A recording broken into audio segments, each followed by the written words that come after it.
Hello, everybody. My name is Snipples. This is T-Well. T-Wales. We're on Cartoon Kilowatt. It's a show where we talk about cartoons of old. Stray's not here. He has a new job. See, I was going to tell him that he was doing ecstasy with his college friends, That's what I said. He has a new job. Anyway, we talk about the cartoon that we have selected / was selected for us this time around. You know how we like to do. We've got a little thing that we like to slander or promote. And this time it is T-Well's turn. I believe this is the second time. So let's give a round of applause for T-Wells. Clap. So much applause. I'm clapping for myself. Can you hear it? Alright, let's go. I will be promoting a book series that is coming out in America. And by saying that, you can tell it's not American. It is actually a translation of a Japanese book series called The Rising of the Shield Hero. Oh, so that's coming out for America. They are releasing the light novel version of that series here in America. I think the first 2 volumes are out now. So far, 11 have been published in Japan. It's the story of a young man who gets sent to another world, summoned as a hero. And as you can tell from the title, he's summoned as the Shield Hero, and he's one of the 4 legendary heroes summoned to save the world. Only he realizes when he gets there that everyone treats him like a piece of crap. So in return, he treats them essentially like garbage, because all of the people that were summoned are huge gamers and treat everything as a game, but he's the only one that realized that this is not a game, this is real, and people are dying. And it's a whole lot of bunch of political intrigue that happens as the story progresses, and dealing with the corrupted church, while at the same time fighting against the stuff that's trying to destroy the world. It's a huge mess. Not even counting the fact that he hops dimensions later on, and it's weird, but I like it because it's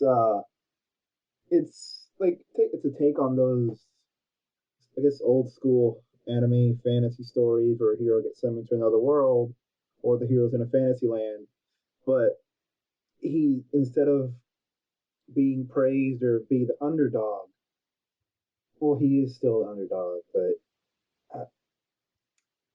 he can't attack at all. Everything has to rely on his companions, so he has to use strategy to lead everyone in his party. He can throw his shield. Yeah. Why not? Their weapons are attached to their bodies. That sounds nasty. His shield is always attached to his arm. He can shrink it. He can change its appearance, but he can't remove it. Yeah, it sucks for him. So you can only use shield-based things. And they discover different magic systems for their weapons, and it's like, if you ever know about Sword Art Online, just take away everything from that except the fact that it has game stuff. Yeah, that's it. And remove Kirito. Especially Forever. remove Kirito. Naofumi is not Kirito. He cannot fight. He cannot fight. I believe it's Viz. Hold on, let me check on that. Media Factory. No, Media Factory was releasing it. You can find it at Books Million, Amazon, translated version. Oh no, I'm sorry. I'm sorry. Media Factory is a Japanese publisher. One Piece Book. One Piece Books is the American publisher.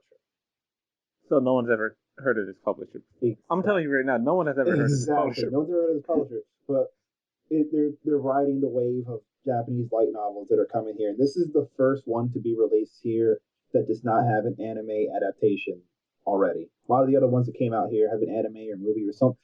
You've seen them in other media before. They saw it out online. before. Then like, it's worth checking out.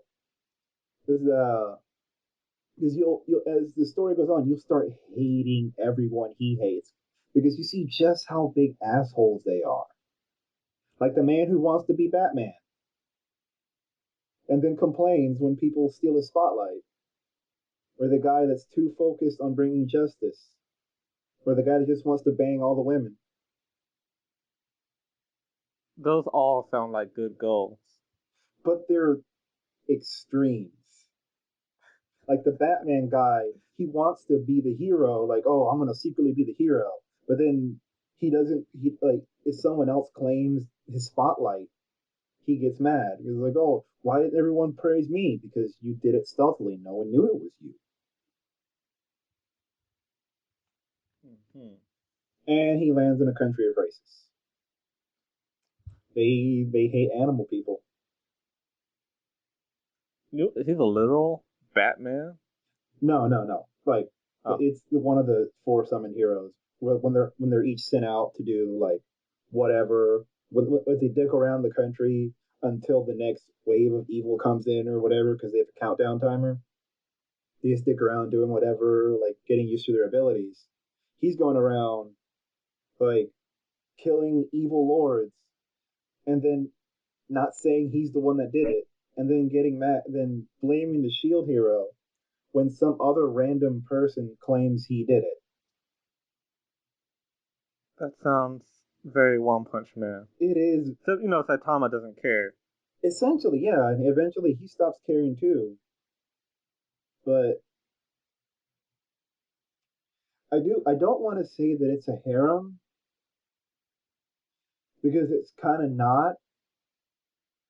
Because one of the girls that's in love with him is technically 10 years old, and he's literally saying no, no, no, no.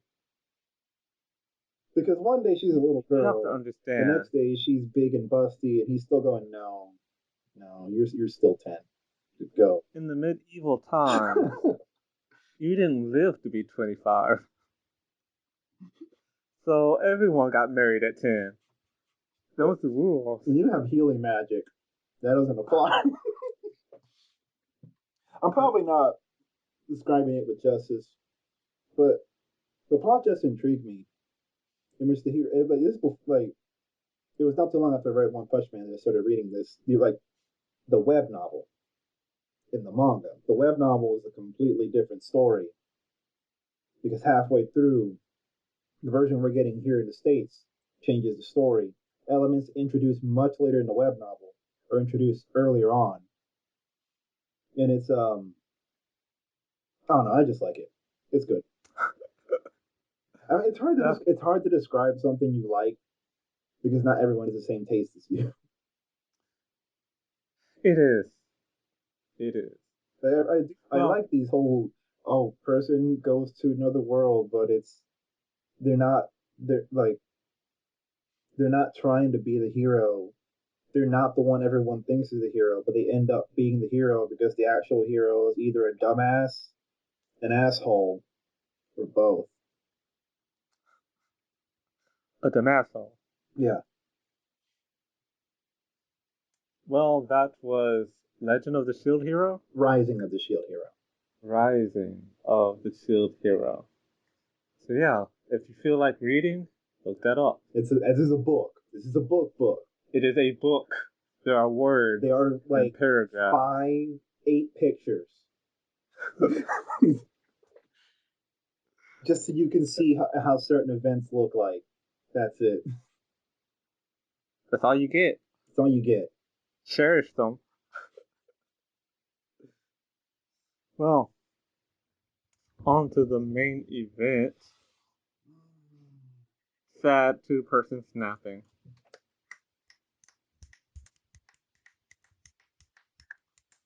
We are we watched Precious Pop. Two P's. Two P's. Double P. Part. You said you've seen this before? I I I I'd seen the characters, or I think it might be just the dog, but I might have seen like one or two episodes, and I went just to the wiki and found out why. It was Okay. aired with Adam Ant and Secret Squirrel. Yeah. That's why I Um, knew it. I'm the same way. There's a measure of familiarity. Oh, there's something else that'll familiar. The dog's laughing. Yes. It is used by another character, Muttley. Muttley. Uh, in my head, but I can't say anything in detail of whether I've seen it or not. But we'll just jump right into it. No theme song this time around. This is a very short I film. mean, there This is is, a but there really isn't. this is in the late '60s. This came out. This is around the time like shows were like short. You get short segment, then go out and play. Go outside, play stickball. Right? Go, We should mention go be a this hippie. is another Hanna-Barbera cartoon. I mean, we mentioned Muttley. Well, of course it's Hanna-Barbera. Yep. So, Precious Pup. Before going further, I want to say the grandma, Granny. Granny Sweetness. That's her name, I think. Granny Sweet. Granny Sweet, and she does seem like one of the prototypes for that, extreme granny. Yeah, If I hadn't seen Mr. Magoo, you would have thought. I would have thought she was the 1st. Mm-hmm. And we'll mention Mr. Magoo again later. On this first episode, it's called Precious Jewels. Get it? Because the dog is named Precious. Mm-hmm. Get it? You don't get it. I don't get it. So, first of all, Precious Pup is not a puppy. He is a full-grown dog. That's... No, I've never been down with that. Calling a full-grown dog your puppy. I mean, I would never do that. It happens all the time.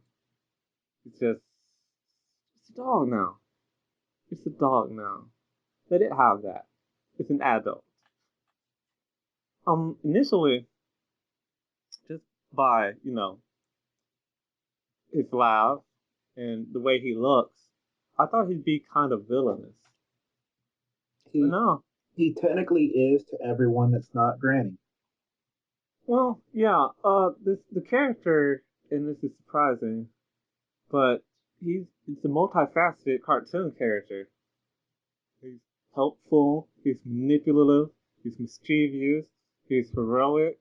No, it's weird that this this cartoon, with no continuity or anything, it's just here for laughs, has a character with so many different dimensions.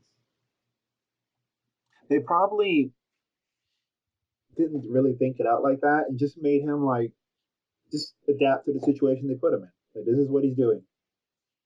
This is how he Yeah, becomes the protagonist of this episode. they stumbled into something more interesting than some of the things they did before. So in this episode, Granny Sweet, she just pretty much says out loud, "I'm going out, but there's a burglar on the loose, so I'm gonna hide my jewels in this safe." And then she leaves. And then lo and behold, Fred Flintstone breaks in. Essentially, Now let me tell you about Fred Flintstone. He's in a lot of these shorts. that character design, yeah. And voice. For a moment, I thought every villain was gonna be Fred Flintstone. They all have that same 5 o'clock shadow. But this is the one that sounds most like Fred Flintstone. Oh yeah, And looks most like Fred Flintstone. this is for Got his mouth. Yeah.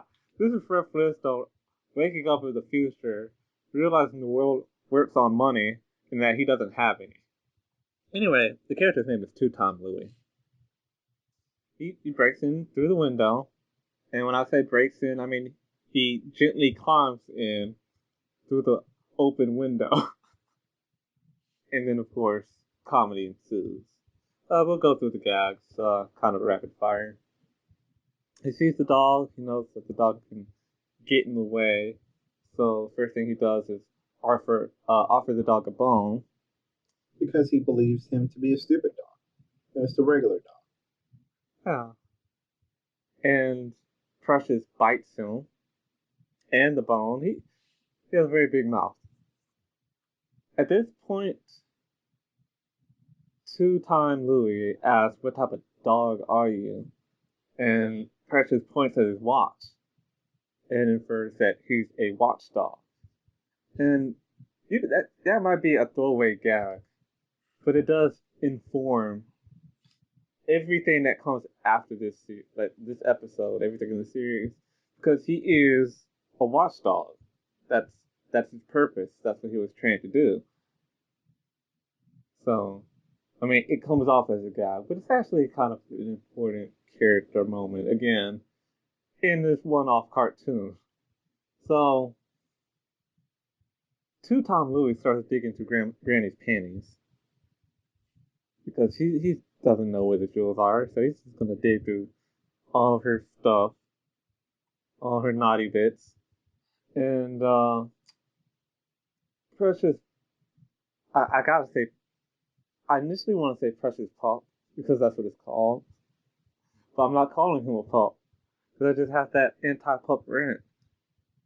Yeah, Precious does his bark that scares the shit out of him basically, and Precious has the weirdest bark. It's like wham. It's kind of a mix between a bark and a duck quacking. There's a scene that happens where he does his bark, and it causes the man to fall down the basement stairs. He's opening the door, the dog barks, scares the man, he falls down the stairs, there's a little jingle. And this happens twice. Because when he climbs back up the stairs, Precious slams the door on him. He falls down, there's a little jingle, and then and this leads to something I question a lot. He comes back up the stairs. Precious has some roller skates lying right there just for him. He gets on the roller skates, he swoops down the house, and then Precious closes the door on him. But he opens the top half. Where are these top half, like these half doors, coming from in all these cartoons? They must have existed in that time. They had to have existed, but yet, In that I've time, seen a number of old movies, black and white movies, 70s they movies. never have I've those. never I seen any know, half right? doors, Like, where are those from? but it's so common. I don't understand. Anyway, so the man comes back and he's more desperate than ever. He's looking everywhere. He's looking in the refrigerator. He's looking in the toaster. He's not getting anywhere close to where the jewels actually are. Okay. Eventually, he just wants to leave. But Precious doesn't want him to leave anymore. Precious locks the door on him. Somehow, I don't remember quite how, he does end up falling down the stairs again with that lovely jingle. And then I believe he gets caught by the police. He does. He calls the police on himself so that he can escape Precious. And after that, Granny Sweetness comes back, and it's like nothing happened. So, judging from this first episode, I had two states of mind. The first is that, well, it's hard to say which one came first. One of them is that I actually really like the gags in this first episode. You know, for I mentioned before I love the Muttley laugh. I can't do No, it. that is There's too much wheezing involved. that is featured here prominently brings me some joy. He is proto Muttley. Muttley's always evil No, though. but I'm saying he's proto Muttley. An He came out appearance, yeah, before Muttley. 3 years before him. Yep.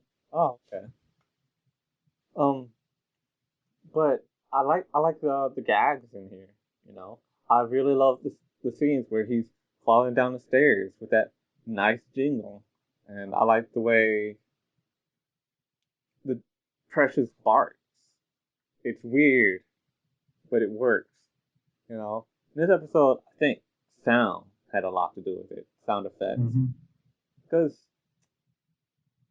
what the robber was doing wasn't all that interesting for the most part, and I think further down the line, there's something that continues. When Precious does something or he's left to his own devices, I think it's interesting. But when someone else is doing something, it's like stereotypical cartoon stuff. Uh, but the other thing I was thinking about is okay, this first episode is about this criminal breaks into his house, meets Precious, gets messed up. Are all the other episodes going to involve criminals? Because these things usually have a formula. I don't know. I don't know if you've the noticed answer, it. the answer Like here is yes these and no. first 5 episodes are technically all similar in that they're all about some kind of crook. Well, not the second episode, Some kind of crook, though. but yeah, most of them have crooks in there. But the second episode gives me hope that maybe there's areas where they stray away from the formula more often after the 6 episodes that we've seen. Now, the second episode is called Dog on Dog Napper. And that's why I thought there could be more crime. But no. Well, yes. The title of this episode should have gone to another episode. Now, in this episode, we learn a couple of things. First thing we learned is that mailmen are dicks. Yeah, Precious, minding his own business, doing nothing. This mailman shows up and just blows a whistle in his ear. Why? No reason. Usually dogs hate mailmen, but in this series, mailmen hate dogs. But he gets played. Because Precious is like Bugs Bunny. You you don't you don't do anything to Bugs Bunny. You see Bugs Bunny on the street, you don't say hi to Bugs Bunny. You don't look in his general direction, cause he's gonna mess you up. And Precious is the same way. So Precious plays this mailman, and the mailman's like, "I'm gonna report Precious to I don't know who, but he's gonna report Precious for screwing around with him." I'm like, but you started it. You didn't have to be like this. Mm-hmm. So later we notice that Precious knows who feeds him. Like Precious is kissing this old lady's hand, doing basically whatever she says. He knows two things. He knows she got money and that she's feeding him, giving him places. He he knows who to suck up to. None of my dogs have ever known that. I take my dog outside, it's like, it's gone. Like, well, that's fantastic. I thought we were friends. Now I have to chase you around the block for 3 hours. But she decides that Precious is kind of cooped up, so she's gonna let him go outside and play. And so we get into some misadventures of Precious. Now, I don't think I know everything that he did, but there is one guy that I liked. This cat is sneaking up on this bird, and Precious decides to sneak up on this cat. And just as the cat is about to pounce, Precious does his weird little bark, and the cat goes up the what's it, an electric pole? I forgot the official name. Of what? The poles, the electric wires on them. Those electrical poles? Okay, we'll just call it that. The electrical poles. And then every time she calls back down, he barks again, and then she goes back up. This is torturing Eventually, that cat. it was legitimate torture. The cat leaves, and then Precious and the bird that the cat was trying to eat, they do this little dap. And that's what I'm saying. No, that he is. It's just a little bit of heroic vibes going on there, saving his bird. There's a painter that he screws with. Not a painter, a cementer. He's trying to fix this cement sidewalk, and Precious just makes him fall into it often. He's basically my cabbages guy from Avatar. Yeah. It all leads up to Precious finding a dog catcher. And this dog catcher catches a little bitty dog and he throws it in the dog catcher truck. And then he stamps his truck with all the dogs that he caught that day. And Precious decides he's going to save that dog. But what he does is he takes the tire away from the dog truck while the dog truck is running. He is very strong. Ow. Not just strong, he'd have to be very fast. Yeah, that might be something to bring up later as well. The speed. I, I write it down here as frame skip. There's a lot of strange. Precious has powers. He has powers. He has legitimate powers that we will go into. So all the dogs get free. And Dog Catcher decides, hey, I can get those dogs. At the very least, I'm gonna get this one. So the Dog Catcher is now chasing after Precious. And while this is going on, all the people that Precious pissed off during his outing decide, yeah, let's get that dog. This all leads up to a scene where there's a painter on a ladder. And were they gonna lasso Precious? Yeah. Yeah, they were about to lasso him up. And the dog catcher throws the lasso. You can't lasso dogs. Let me just say that. No, it's fine. He was in the rodeo. Keto would go crazy. But he throws that lasso and ends up getting the ladder that the painter is on. And he pulls it back with such force that the ladder goes into an open manhole and it drags everybody down with it. So Precious goes back home. And in a little bit of time, all the people that Precious pissed off follow him there. And they knock on the door. And Granny, she opens the door. And she's just nicest little Granny. And she doesn't notice that everybody has weapons behind their back. And that all of them are there to kill Precious.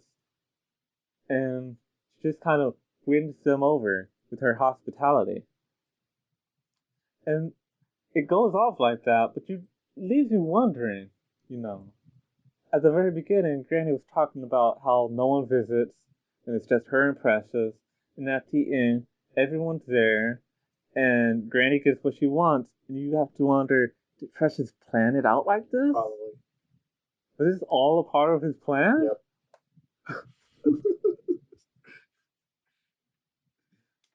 Precious is a genius mastermind villain.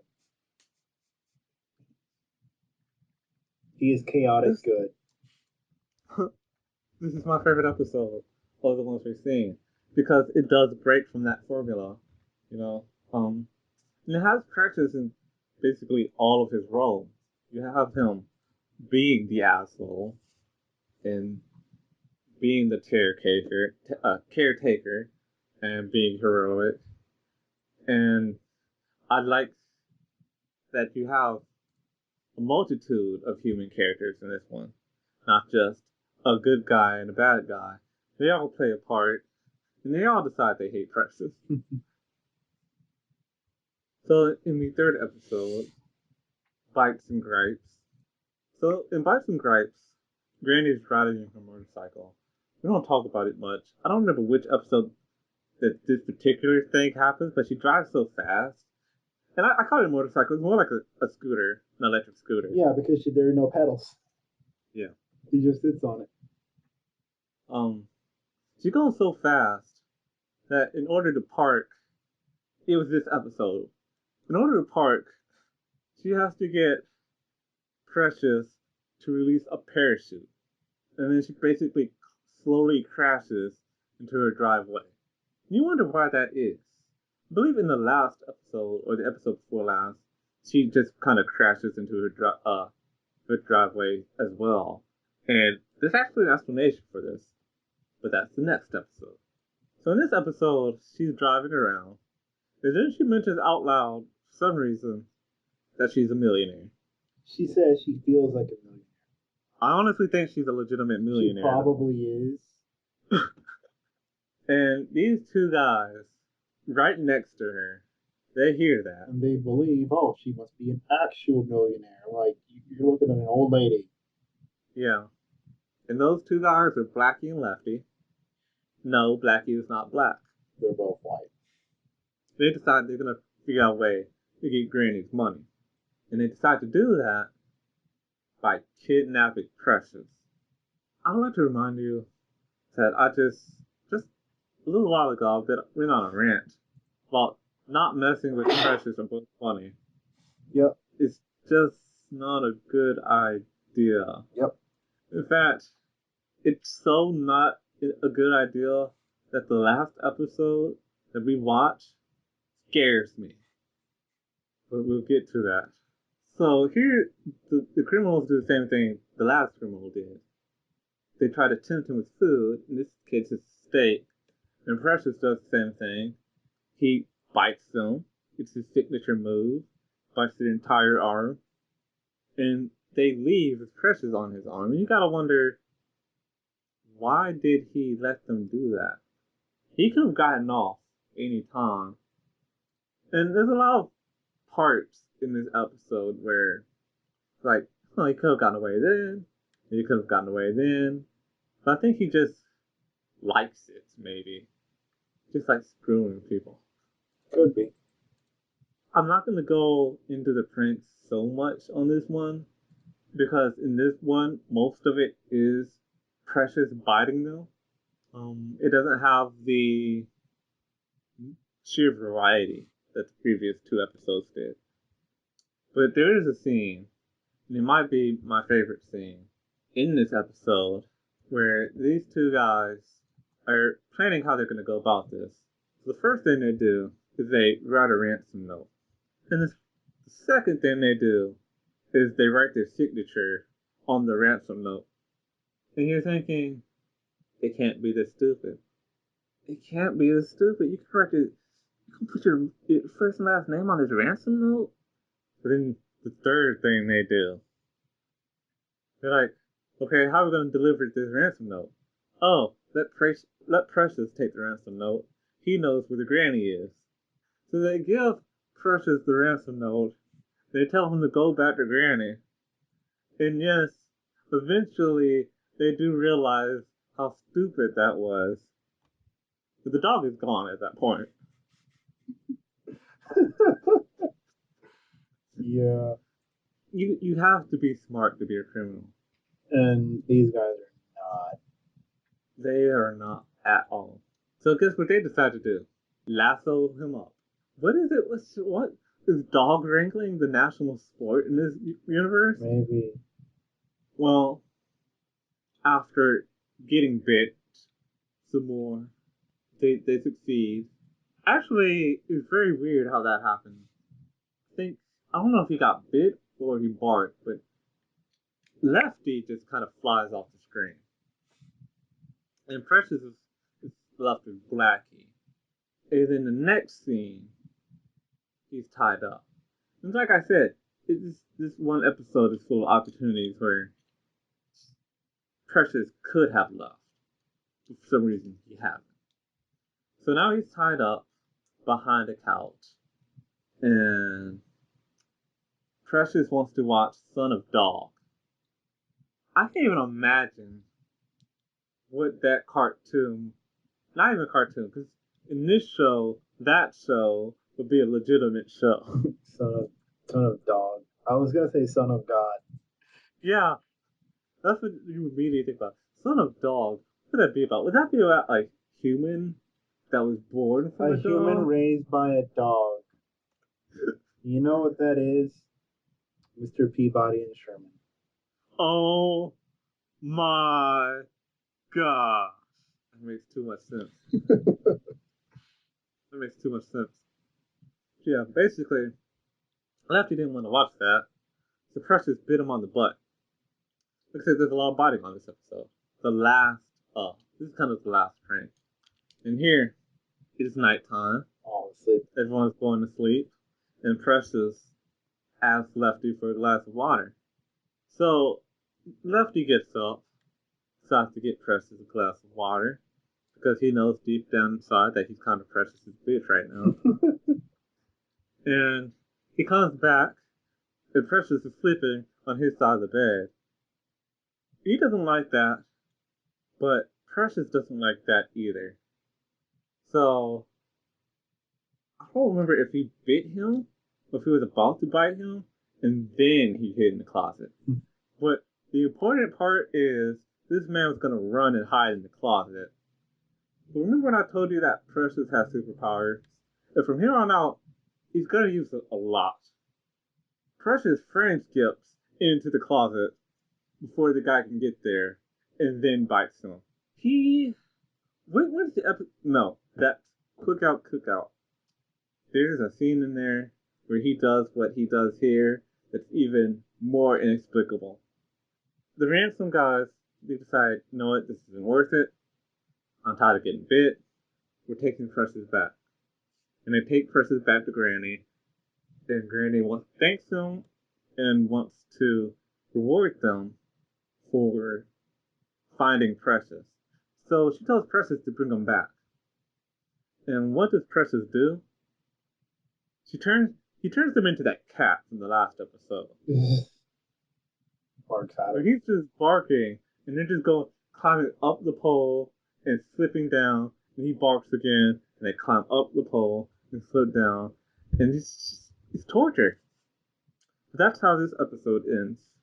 Now the next episode is called Queen of the Road. And you might remember when we were talking about Granny, you know, always going fast, always crashing into things, She likes has to use a racing. parachute to park, is because she's a race car driver. And that's why I said she might legitimately be a millionaire. Because she has broken all the world records for 20 years in a row. So she is like Mr. Magoo's mom in this episode, except actually successful. She's living that woman's dream. If that woman didn't have a blind, deaf, ignorant baby, she would be Granny Sweet. Pretty much. So here, just like the last episode, we got two criminals, Leadfoot and Chuntley. Yes, that is their name. And They're not race really car criminals. They're her rivals. Well, But Leadfoot, they're breaking the law, so yeah, Leadfoot is their rival, her rival, and he's like, "Oh, I don't like this. Can't lose to this old lady," and so they decide to become criminals. Criminals, god damn, criminals. I can't. English is my second language. Shut up. Whale. you guys are just fortunate that he isn't accidentally slipping into whale. Sometimes I call him like, "Hey, you want to hang out?" And he's like, "Oh."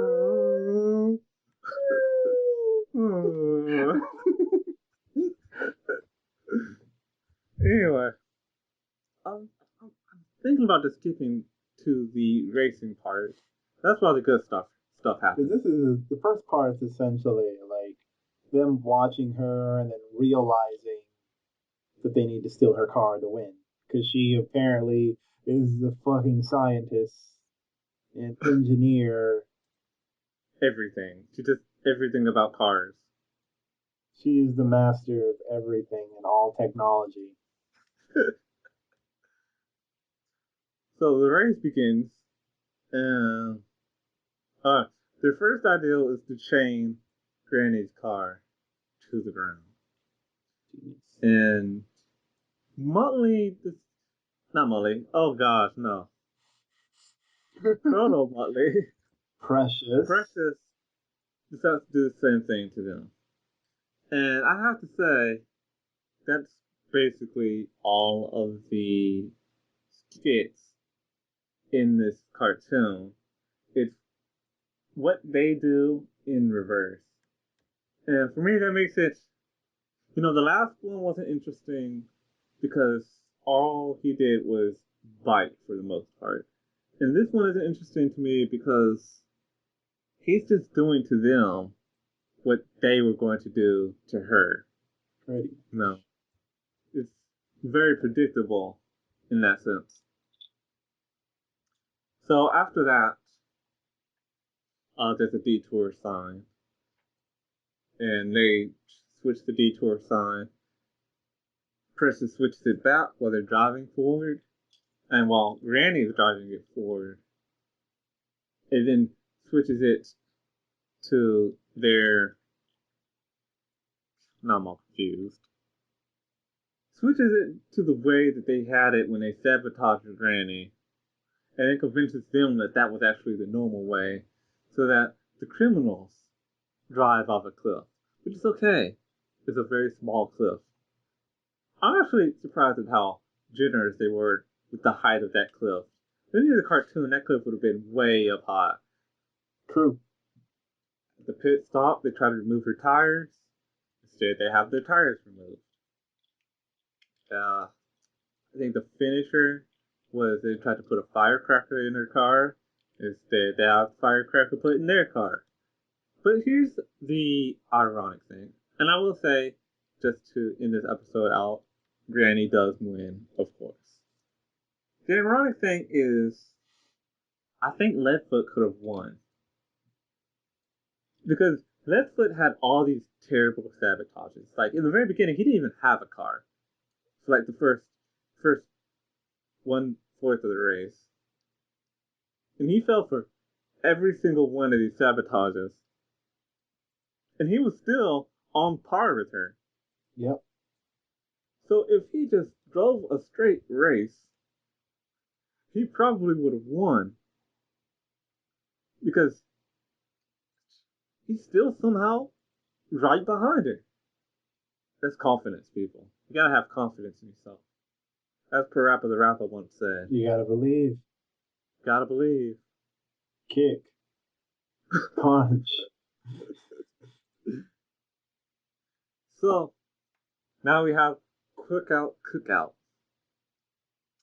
You might never guess there's a criminal in this episode. This one's a little bit different though.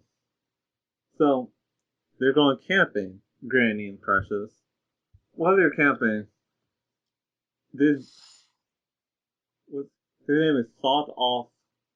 What is I just call him Baby Fred. it's like Sawed Off Sorry or something. He's just They baby. call him the Baby Bandit. He's just Baby Fred Flintstone. And he's a thief and he dresses like a baby. For Is some he reason, actually a baby? I don't No. know why. At first, I think Why is he at that first I tall? thought he might have been, but no, I think he's just a guy that dresses like a baby. Why is he that tall? That's what I want to know. Why are you that tall, sir? Why are you this tall? How do you function in life? And this is the deepest of all the Fred Flintstones, which is a nice contrast to him being a baby-sized man in a baby uniform, in a onesie.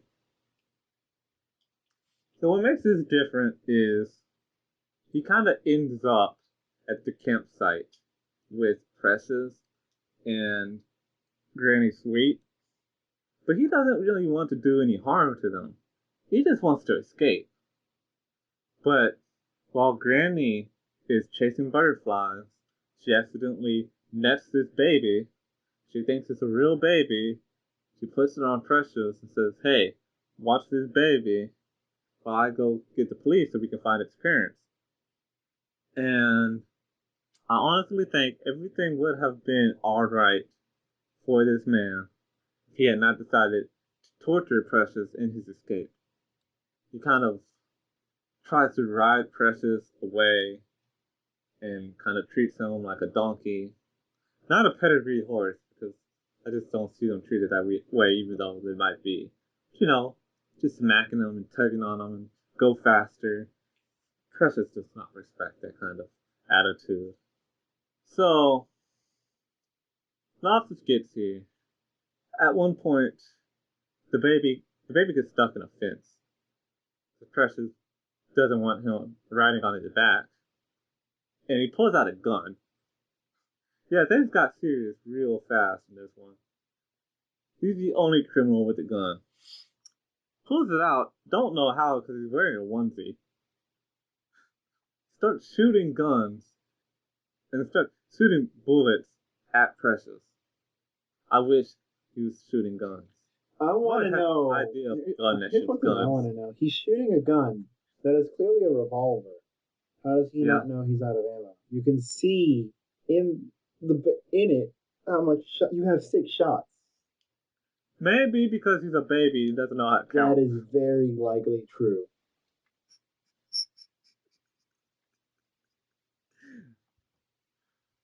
She's not really a baby. But here's this skit that I was alluding to before. The baby, he's trying to escape still, and he gets on this hill or this mountain. I don't know exactly how he got up there, and he's trying to escape over this bridge. And his plan is he's going to cross this bridge, then he's going to cut the side of the bridge so that the bridge collapses, and no one can follow him. So Precious. he goes across the bridge, and while he's in the middle of the bridge, he turns to find, oh, there's Precious. And Precious cuts the bridge. So now he has to hurry up and run to the other side of the bridge. But no, because, oh, there's Precious. And Precious cuts the other side of the bridge. So now both sides of the bridges are collapsing. And he's stuck in the middle, and he falls to his would-be death. I'm telling you, frame skipping is the ultimate power. Warping. He went from one side to the other, and just Nightcrawler couldn't have done it faster. Vamping. Just But yeah, I vamping. really enjoyed that skit because there's a feeling of hopelessness. You can't escape him. He's always there, all seeing, omnipotent, omnipresent. There And is only Precious. when it comes to cartoons, hopelessness amuses me. It always has. So he gets on his mine cart. His mine cart, I don't know why it's there. It's a camping site in the middle of the But woods. there's a mine cart. Why would it be a mine cart? Like what? And here's the But like thing: you it's see the not just a mine beginning. cart. It's one of those things like where you like with the levers, or you push up and down and it moves. Yeah, it's like one of those hand trucks. Yeah. And you see the beginning of where this mine cart starts. It literally comes out of nowhere. And he There's a literally said, and cliff. he looks behind him, and he Yeah, said, like while he's already on it when the scene starts, and he says, "He'll never catch me now." I was like, so you must have been on it for a while. behind him is a cliff where the railroad tracks stop or start. I don't know. Why would it end or begin at a cliff? Precious cut it. It used to go across that cliff, and then Precious cut it out. He made it end. That's it. I don't quite remember what happened with the hand cart. Like, Oh, Precious, when he looked back behind him, said, "He's not behind me now." Precious was already in front of him, building a brick wall that he hit, which is what Oh pushed him yeah, back and made him fall down the cliff. that's what happened. He's like Michael Myers, you know? Like, whenever you think he's behind you, he's in front of you. And he's just walking, but you can't escape. So what I have here is when the baby starts using his glue, so that anyone that's chasing him get caught up in the glue. But guess what? He gets caught up in the glue, and then he gets ran over. And the ran over thing, nothing to do with Precious. It just happens. And the car, like truck, like honks the horn at him, but they still keep going. It's like you guys could have stopped. You guys had the opportunity to stop or turn or You didn't have to dodge. kill this. And this man looks like a baby. They ran over this baby. They don't care. That's messed up. So it ends with the TNT shack. Let me say that again. It ends with the TNT shack. There is a metal TNT shack in the woods where people go camping. It is a metal shack full of TNT. There are no locks on the door. In the woods where people go camping. Why? Reasons. He decides he's gonna blow Precious up with the TNT. You know, the amount of effort that Precious used to defuse the situation, you get it? I get it. Defuse? Because it's TNT. It has a little line that you have to set on fire. It's called a fuse. So when you're diffusing the situation. Good news, everybody. T Wells has returned Back. after much convincing. The And internet's we being a little bitch. Fucking yes, Wi-Fi. it was not the joke. The joke is still good, people. It was not the joke. So, what happens to finish this episode off? Um, he plants TNT on Precious. Precious The smells it. TNT rolls down Precious, He smells it. knocks on the door 3 times. He opens the door to see who it is. No, the T. He No, okay, no, sees. no, no. The TNT goes to Precious. Precious smells it, kicks it behind him. It goes into the TNT closet that he is hiding in. It hits it once, and he opens it. Hello, and does not see it roll past him. How does he not see it roll past him? How, Snippy? How does he not see it roll past him? I could make an argument, but I can't because he's so short because he's a baby. So, He should have seen it. yeah. Huh. Well, anyway, he closes the door and it explodes in his face. Well, we don't know where it explodes in, but I assume that it explodes in his face because most of his body's face. After that, the police show up and the baby literally has gone crazy. He has had a mental breakdown. That's incredible. So, they take him to jail. Precious and Granny, they just do their thing, and the episode is over. Granny doesn't believe he's a criminal, but he is. Because I was gonna say criminals wouldn't dress up like babies, but I just remembered that one movie with the Wayne brothers, Little Man. Yeah, I didn't see that movie. I think there's a good reason for that. So the last episode that we watched is called Next of Kin. At first, I thought this was going to be about Precious's brother or sister, Yeah, and that's probably because of Scooby. makes sense. You've seen basically Scooby's entire family. But here there's 1 minute of filler. Now, this is 6 minutes short, and 1 minute of complete and total filler. It's just stuff happens that we don't even need to know about because it has nothing to do with the rest of the cartoon. So that's weird. Basically, Mailman is a dick again. He's a different Mailman, but he's still a dick. He messes with Precious and gets played. That's the first minute. So when the story actually kicks in, Granny is reading her mail. She finds out, okay, in one of the boxes she got is a dog, a bulldog, named Mahler from her aunt. Now her aunt has just died, and the aunt has given all of her money to Precious. Nothing makes me sick like rich people giving their money to dogs. You know that? I'm gonna give all my money to my pet. That's why that man went crazy on the aristocrats. Anyway, so the way it's worded is, if anything happens to Precious, Martyr gets the money. So Granny decides to leave after that. Because that's how she Probably a rolls. bad idea.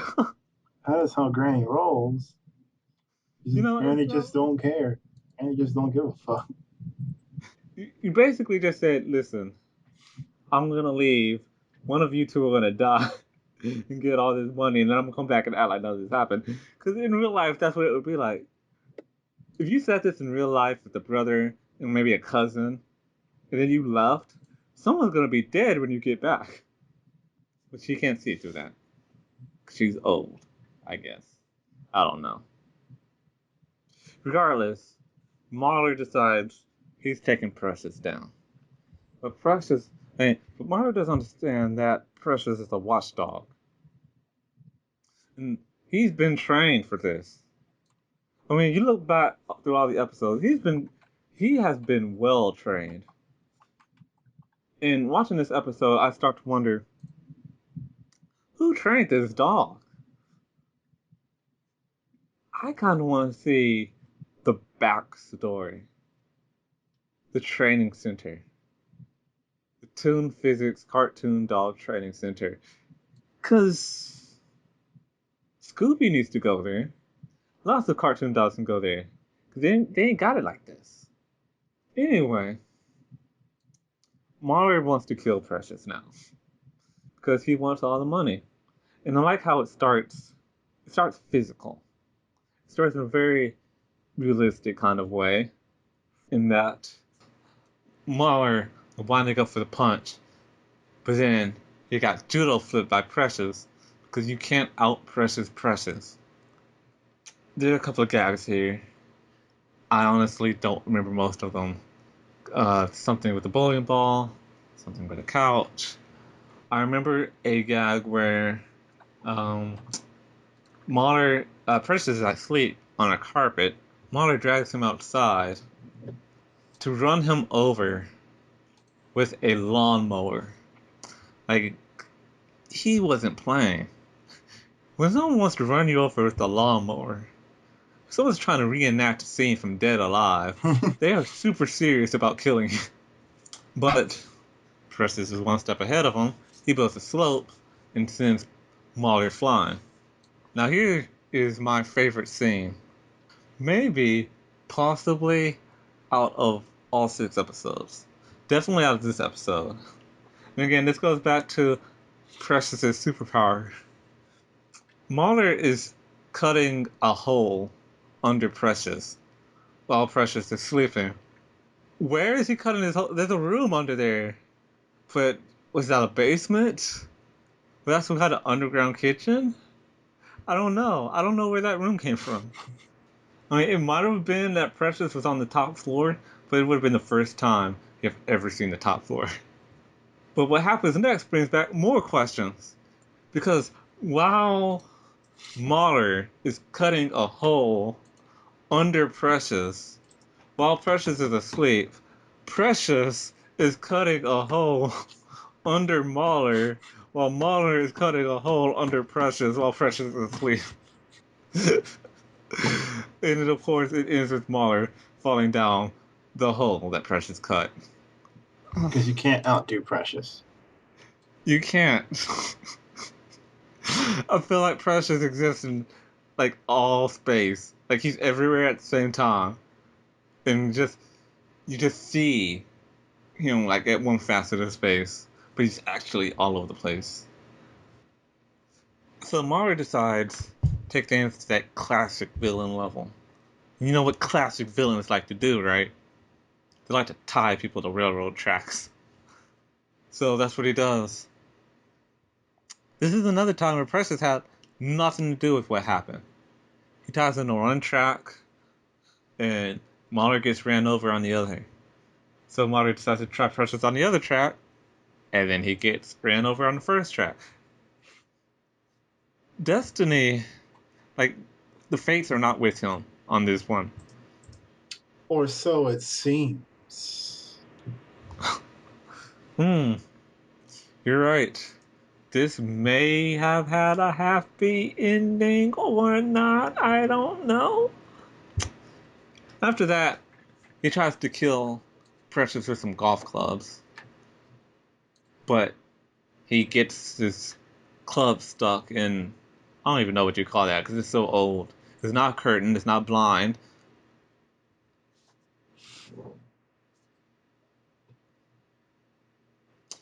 We're just gonna call it blinds. We're too young to know what that is.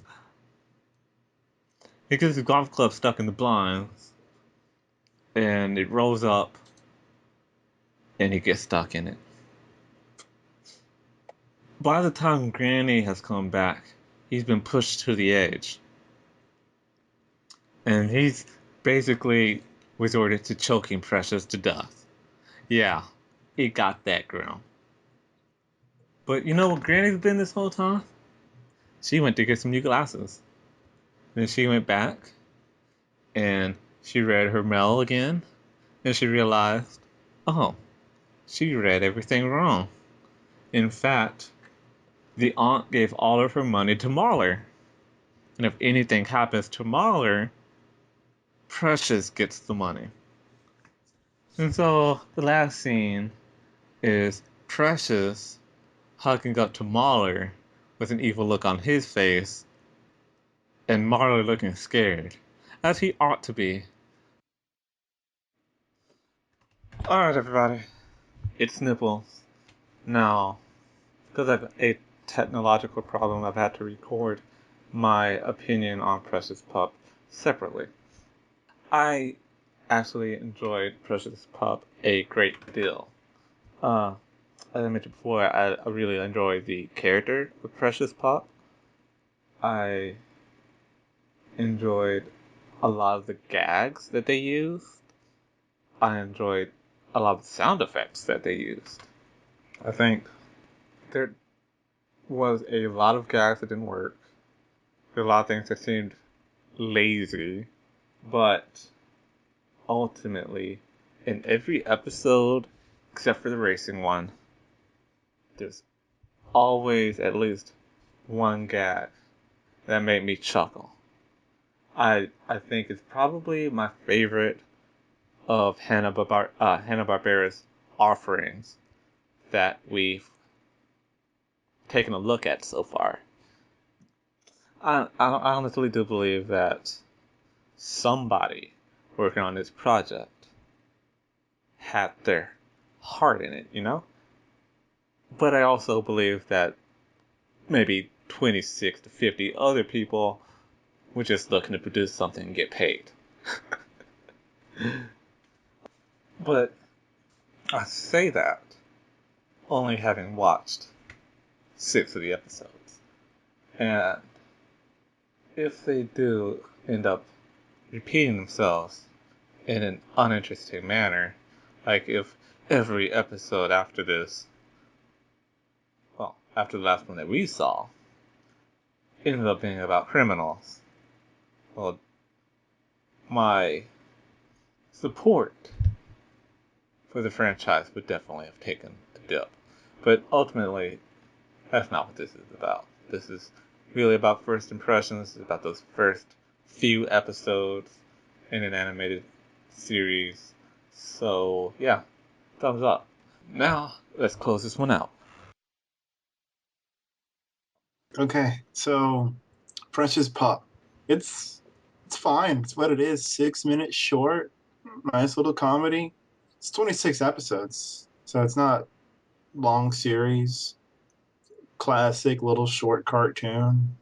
It's Hanna Barbera. I mean Hanna Barbera. Hanna Barbera. It's Hanna Barbera. And a barbarian. that's that's their kingdom. Hanna Barbera. Uh, it's fine. It's not a bad show. I like it better than Mr. Magoo. I like it better than Mr. Magoo. It's not hard to spread Mr. Magoo. Oh, here's something you should know, by the way. Granny wasn't Yo Yogi. I don't want to know that. Yo Yogi is the accumulation of Hanna Barbera. Why are you telling me things that I don't want to know? What you needed to know. And actually, this this show relates to a previous show we did, Hillbilly Bears. Because Hillbilly Bears, Adam Ant, Secret Squirrel, Squidly Diddly, and Winston Witch were part of a special. They were grouped together. Squiddly diddly. Squidly Diddly. How can you say that without thinking about Ned Flanders? And with that, I'm Snipples. T Wales. And thank you for listening again on Cartoon Kilowatt. Please hit us down in the comments of this track. Send us an email at cartoonkilowatt@gmail.com. We have an email? You don't have to. Yes. T-Well. I don't know anything anymore. Anyway, join us next time when we take a look at a cartoon that's based on a movie that's based on a comic book. Oh yeah. Say goodbye, Stray. I'm gonna edit in goodbye. He doesn't exist.